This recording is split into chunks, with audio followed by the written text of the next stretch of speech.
Hello, everyone, and welcome to the EVN Disrupt podcast. My name is Nazaryan. I'm the editor of the creative tech section here at EVN Report. Our guest today was Gor Nazaryan, the managing director of talent initiatives at Teach for Armenia. We spoke about the general state of education in the country and how Teach for Armenia is working on addressing gaps in the sector.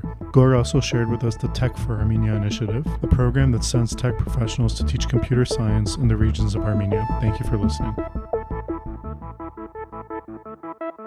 Gor, thank you so much for joining us today. Pleasure. Thank you for inviting. Gor, I want to start with a little bit about Teach for Armenia before we get to Tech for Armenia. Tell us a little bit about the story of Teach for Armenia and how long you guys have been working on developing education system outside of Yerevan. Thanks, Nazaryan, for inviting. To tell a story of Teach for Armenia, I guess it's really important to learn slightly more about the overall challenges in the sphere of public education of Armenia, where Teach for Armenia is operating for almost 10 years already. According to official statistics, we have around 700 teacher shortage in rural Armenia. In some of the schools, a lot of times the shortage is not just a temporary one, but it has a chronic nature, meaning for years and years, kids go to school and they never met a teacher of math, for instance, a teacher of English, etc. According to teams, we have huge challenges with natural sciences as well as maths. 16 to 28% of our students, school students, they have numerous issues. We have even harsh situation with understanding of natural sciences. The literacy is another big challenge. Again, according to official statistics, every third child in the elementary school is functionally illiterate, meaning they either cannot read or write, or even if they can read, they have a hard time of understanding the content of the text. Does that continue on throughout high school, or do the numbers get better? That one is particular for elementary subjects. I haven't met, to be honest, the statistics for the mid school or the high school. And just to clarify one thing, earlier you said we have a shortage of 700 teachers in rural Armenia. Do we count rural Armenia as anywhere outside of Yerevan, or are we counting? So regional Armenia, probably cities like Gor Nazaryan and Gyumri and stuff. I mean, we have shortages in Yerevan too. Right. We definitely have shortages in Gor Nazaryan, Gyumri, etc. But the primary or the critical shortages are, of course, in villages, in the bordering communities, in the mountainous communities. But it's overall. And it's not just for several years now. It has been with us for a long time. Moreover, more than half of existing teachers are at the age of 50 plus. Some of them are 60 plus, meaning they are close to retiring age. What's the retirement age for teachers in Armenia? 63. When we look at the trends, let's say, of admissions to some of the faculties, especially those who are preparing teachers, we will see very, I would say, set dynamics there. In Shirak State University, for instance, which is also a pedagogical university, they first had faculties for STEM education, then they merged all to one faculty, and then now, I think a couple of years ago, they just closed that faculty. We have very few people who are studying, let's say, physics or maths in the pedagogical university. When we look to the existing gap, to the projected tendencies, and to the so-called supply of the talent, it's incomparable. And this is the reality that we have for years and years. And back in 2013, our founder and CEO, Larissa Hovhannisyan, who is an alumni of Teach for America, a similar organization to Teach for Armenia, has returned to Armenia with the idea of creating a similar program which would address challenges of educational system in Armenia. After a huge efforts that she made, of course, no one was believing at the time that someone will go to a rural community, stay there for 2 years, teach at school, do community development, etc. This was 2013, 14, 15. Eventually, in 2015, our first cohort of teachers, consisting of 14 members, entered the school and started the change. And currently, we have around 200 teacher leaders across Armenia and Artsakh who are teaching at school, who are doing extracurricular activities, and who are working on the community innovation. So what we essentially do, we have a vision that each and every child in Armenia has to have an access to excellent education. Mm-hmm. We do it primarily through our 2-year program called Teacher Leadership Program. When we recruit people of different backgrounds, we train them, and place in the most underserved communities of Armenia and Artsakh. And besides the initial training, we continuously support them. There's a content support, there's methodological support, there are mentors, coaches attached to them who help them in the classroom, who guide them in the community, etc., etc. And of course, it's not a volunteering program. So our teacher leaders are considered as school staff. They are officially registered at school. And they, in addition to the school salary, they are also receiving monthly financial aid from Teach for Armenia to cover expenses related to relocation, to the creating their life in the new community. And of course, they are part of huge network locally, nationally, and even internationally, I would say. We offer them a lot of professional development opportunities. When they are finishing the program, the 2-year program, we create pathways for our alumni to support them in their further growth and in their further impact. We can talk more maybe later about those pathways, but they include social innovation, non-profit management, academy, school leadership. Who are the types of people that apply to be a part of Teach for Armenia? It's quite diverse, I would say. So we have people who are recent graduates, so they graduate from university, and I think this is a great opportunity for them to start a career. What type of students are they? Are they students from like education programs or? No, any, not necessarily education programs. I would even say a lot of times they are students from non-education programs. We have people, I don't know, from Maths faculty of Yerevan State University, international relations, Polytechnical University, etc., etc. I'm not familiar with the process of becoming a teacher in Armenia. So for instance, in Canada, after studying some subject, you go to Teachers College and receive postgraduate certificate in education so that you can teach. In Armenia, what's the process to becoming a certified or qualified teacher in a subject? So it's a quite interesting topic, actually. So previously, in order to become a teacher, you were supposed to have a teacher certification as part of your bachelor's or master's degree. Starting last year, the law has been amended and there is the certification course of 30 credits, which allows people without teacher certification go through this, get the certification and teach in schools where the vacancy of teacher has not been filled 2 times. In case of STEM teachers, even this requirement of 2 times is not there. So you can directly teach with that certification. And I think that's a very important, critical amendment to the law that took place because, as I said, we have a huge shortage. The current system is not able to provide the necessary quantity and quality of the teachers. And this is an alternative pathway for people who are interested or who will be interested to get the certification and start teaching at school. So at the moment, Teach for Armenia and the Pedagogical University are the 2 organizations who are providing such certification. In our case, we are providing that certification for those people who are committing to our 2-year program. How long does it typically take to go through the certification? In our case, it's 8 weeks of intensive summer academy plus the 5 weeks of online pre-service training.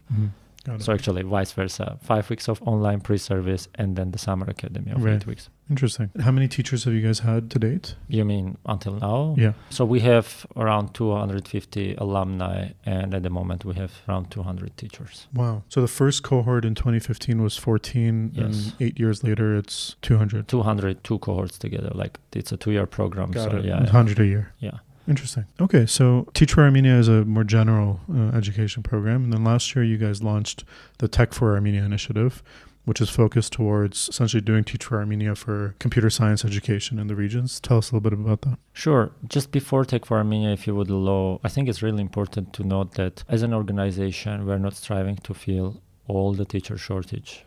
That's not our core business, I would say. What we are trying to achieve is a transformation in society and in the system. What we envision for us that by the time of 2050, there would be no need of Teach for Armenia in its current format at least. And so we're basing our strategy on the sociological theories of tipping point, critical mass, which say that if you work with the 10 to 30% of the society for a long period of time, you can achieve a transformation. And at the moment, we are working with almost 20% of students of public school in rural Armenia, I think, which is the scale we want to keep until 2050. And by the time that the children who are born now, they will have a chance to achieve impact in their communities with their own power, with their own capacity. It's a really interesting way to sort of track the progress you guys will make over the next few decades. So you said the goal is to reach some tipping point where the program in its current format is no longer needed. Yeah. Would that tipping point be reached because so many of your participants are becoming full-time teachers even after the 2 years, or how do you envision that gap being filled by you guys causing that tipping point? Several ways. Definitely some of our teacher leaders in their alumnihood, even now they stay at school and they continue teaching. Some others, they are contributing to educational system in different ways. They are in education management in the, local level, national or international. Like one of our alumni is an education program manager for International Red Cross, for instance. When we look to the education development program until 2030, adopted last year by the government, we see a lot of changes, a lot of amendments, a lot of ideas that we have been practicing for many, many years. This is also an achievement. We want to make sure that by the time I mentioned, by 2050, there is enough systemic and humankind capacity to not only fill the gap of teacher shortage, but overall to have a completely different level of public education. And I think our students have a very critical role in that. People who are being taught in the schools that we exist, because they definitely receive a lot of education, skills. They definitely see impact that our teacher leaders are making in their communities. They have better opportunities for their further career. They are also inspired by the ideas that we have. And they, together with our alumni, together with the overall ecosystem, they can make sure that we not only have an impact in the classroom and community, but there is a systemic impact, making sure that by 2050 we have a completely different environment. And I'm glad that, for instance, even now we have former students of us who are joining Teach for Armenia, who are joining our 2-year program. They didn't have a teacher prior to us, and then now they are teaching at schools. Right, like people who were students. Yeah. Interesting. Yeah. Okay, let's get to Tech for Armenia. Sure. Tell us a little bit about what the program is. So as I mentioned, out of 700, almost half of it, the shortage of teachers is about the STEM subjects. And for years and years, we have been trying different recruitment strategies to engage STEM specialists to the field of education. Sometimes we're successful, sometimes not so. But I think after 2020, in particular, there was a clear understanding that we need to do something. The war also demonstrated how critical it is to clearly have proper STEM education, which would be foundational for further development of various industries. At the same time, we had a feedback from tech community. When we were trying to engage them to our core program, people working there would say, it's hard for us to stop our career for 2 years, not because of the salary or anything else, but because the industry will move so fast that by the time we graduate from Teach for Armenia, we would be much behind. Yeah. So with all that, we thought, okay, we need to create a platform of collaboration between Teach for Armenia, the communities, and tech sector. We would offload our program, which normally requires a full-time commitment. We would offload our program. We would primarily focus on the school education, and we would offer this to the tech sector, meaning we would ask tech companies to allow their staff to work remotely, commit 15 hours a week to Teach for Armenia and the school. Out of those 15 hours, 7 or 8, they would be teaching in school, and the rest of the time, which is quite flexible, evenings, weekends, etc., they would need to spend preparing for the classes and community activities. And they will still get the financial aid from us, and they will go through the whole training process I was describing earlier. Why the companies should join this? Because the realities that we have in the schools is directly impacting the industry. Each year, we would hear that there are thousands of vacancies in tech sector that are never filled. They are not filled because there are not enough people in school who are getting the respective education. There are few people who are getting university education, and few of them join the industry. And even those who join, there is a huge lack in their fundamental knowledge. And so the bigger companies, they would create their own academies, universities, training centers, etc. But if you talk to all of them, they would admit that sometimes they need to teach a school-level maths, school-level physics, in order to teach the coding, in order to teach the rest of the things that are needed to become a specialist. And so instead of just competing with the salaries and the benefit packages, etc., because that creates a bubble, like you cannot infinitely increase those opportunities. we are suggesting to do an investment in the talent. Let's invest now, just 15 hours of our employees, not everyone, of course, those who would be interested, through the school education, create opportunity for the kids now, maybe organize extracurricular activities, let's say coding classes, and the best of them can join as an interns, as a volunteers to the company. So it's an early access to the talent to which you would never reach previously, because normally we are reaching the same talent in Yerevan, in the bigger cities, etc., etc. And through this program, we will create the educational opportunity, educational access to thousands and thousands of kids, which in turn eventually will fill in gaps in the talent pipeline that we have now. In addition, I believe that when we attract talent from, let's say, leading the most attractive industry of Armenian labor market, that's also contributing to the prestige of education, to the prestige of teaching specialization, etc., because it shows that even if you are in the best workplace, it's still important for us to think about something bigger. It's such a great way of aligning interests. Yeah. And in addition, if you go through the program, the employees will have a huge training, which of course develop their social skills, soft skills, project management, fundraising, communications, management, etc., which is also very important, because those are the skills that normally a lot of tech professionals are lacking, which causes them later to have challenges when they are becoming on the management positions. Right. So it's a win-win situation. We invest in the talent with the mid-term and long-term opportunities. We develop our existing talent, and we are providing access to education to kids. I'm glad that currently we have a person. So we have an employee of Render Forest, Armenia, who is teaching informatics or computer science in Kotaik region. Render Forest was one of the first who believed in the idea, and I'm glad that Karen is already leading by example. He's already doing the extracurricular activities. He's already demonstrating that even within 6 months, how much we can achieve if we work. And so we are currently in an active phase of scaling it. We are talking to the companies, we're doing presentations. How many companies are a part of it now? The Render Forest and Instigate, the whole Instigate group, are the big supporters of the initiative. Like recently, I was doing a tour across all the Instigate offices telling about the Tech for Armenia opportunity. We're doing presentations with other organizations as well. We currently have a person from One Market Data in our selection pipeline, and we have a lot of arrangements to host presentations and see. At this moment, the real partnership exists between the Instigate and Render Forest. There is a verbal support, there is a verbal commitment, but it's really important that at all levels we encourage also our employees to be part of this. It's not an easy decision. Right. The 15 hours that the participants work is in addition to the standard 40 hours that they're working. It also depends on the company. So the employer can decrease the load, for instance, and keep the salary. That's, by the way, a commitment by Instigate. Sometimes from one of the upcoming presentations we are going to have, they were saying the employer should keep the 40 hours and in addition to that, do the Tech for Armenia aspect. But they are open to the relocation, they are open to the remote work, they are open to the flexible working hours, so which is highly appreciated.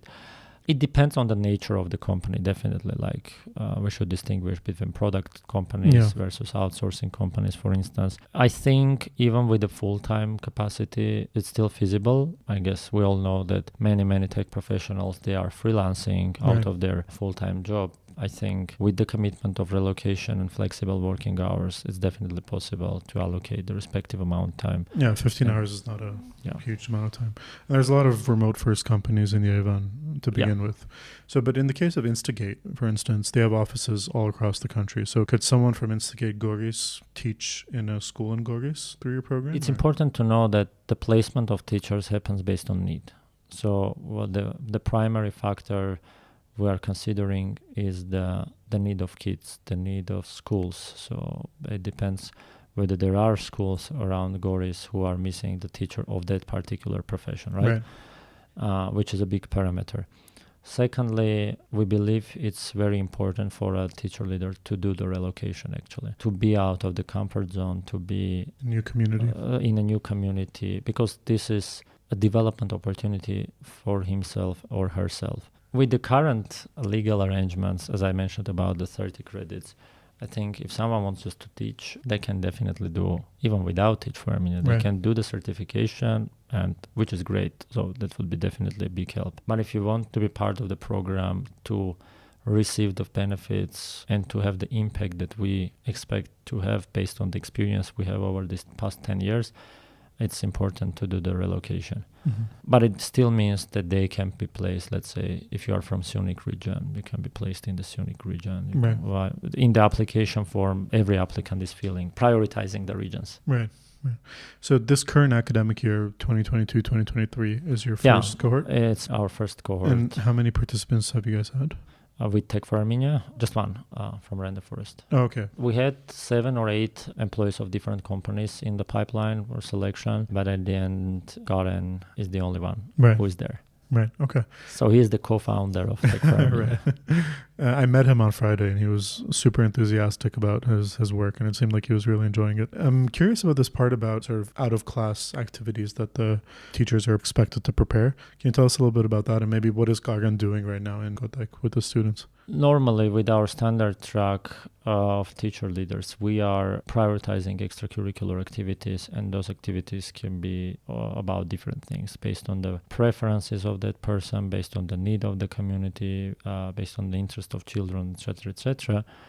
What is very important that we are practicing project-based learning, or our own authored version of it called change-based learning, allowing to practice the knowledge they are receiving in the class within the real projects. And those projects are student-led. So students learn, they do the project, they get the support of the teacher, of course, and some of those are getting financed as well. We have been doing this in extracurricular format since the COVID, since summer of 2020, because previously it was not allowed to do it as a primary instruction way in the classroom.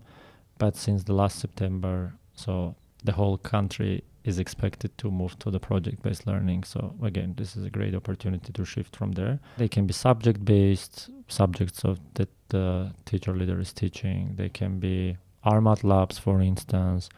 They can be clubs for, let's say, national dances, etc., etc. Some of them, they grow into the projects for the whole community, creating labs, libraries. You may have heard about Gradarak, for instance, which is currently a social enterprise, actually. And it was started by alumni, right? By Arusik, yeah. But it started as a project within Teach for Armenia when she was teaching English in Amra Kids. The way we envision it is that currently, so the way we envision it is in the first year, students are doing the projects. Then in the second year, it grows. And then in the alumnihood, when the teacher leader is finishing the 2-year program, they can consider scaling of that project through our innovation incubator, startup innovation incubator called Guides, and of course get funding for that. So this is through Tech for Armenia, Teach for Armenia. It's for all Teach for Armenia alumni, no matter they are Tech for Armenia or not. Guides is a very great opportunity for those who are interested in startups, entrepreneurship, and that's the only way, the only startup incubator, to my knowledge, that is focused on educational projects, educational startups. Specifically educational Specifically education, yeah. We recently finished the first full cycle of it. Back in 2020, we financed 5 startups with 25 million drams. Each? No, like the total one. And then the 2 of them went to the second and third stages of the incubation and finished. So one of them is Havasar. It's an application for providing more accessibility to the education. The other one is Zarteni, which is focused on the edible flowers. But even those who didn't fully went through the Guides Innovation Incubator, for instance, Nordast, we see their successes. Nordast, for instance, recently got the finance from the High Technology Ministry, if I'm not mistaken. I think it's really important that you guys have targeted making the population interested in tech at a really young age, especially in the regions, because oftentimes there aren't necessarily employment opportunities for people outside of Yerevan to work in tech. And for that reason, if you engage their interests at a younger age when they're not yet thinking about how do I make money with the skill that I'm learning, It's a way of, catching them on early, I guess you could say. But one of the things that is often discussed is how do you make those skills applicable in their home regions or their hometowns? Is this something you guys think about, or are you guys just focused on the first layer, which is just education? We believe that our communities are full of infinite potential opportunities, and our kids have the capacity, have the potential to unlock those opportunities. We don't want to regularly, continuously place teachers for 2 years and then replace them. We want to make sure that those communities are becoming self-sustainable. We want to make sure that the communities are attractive. There is an efficiency there. There is a talent supply there. And so all this is connected. When we do our projects, community innovation projects, for instance, we focus on those aspects, right? On the educational aspects, we focus on the creative opportunities, we focus on the, let's say, the long-term impact, the sustainability of those projects, etc., etc. First and foremost, there is what we are constantly observing is a big mindset shift. For instance, and this is not just for tech specific subjects, but like overall about our communities. We had cases when in one of our communities, parents were interviewed and they were asked, okay, what opportunities do you see in your community? And the answer was, oh, we don't see any opportunities. It's just a village in the middle of nowhere, etc., etc. And then the kids were asked the same question. And they would say, oh, there is this church. We want to create a bed and breakfast there in our house. We want to create a bio toilet for us so that the buses will stop there and then they will do some grocery shopping. There is a canyon where we can do the hiking tours. The opportunities are there. It's just, do we see them or we don't?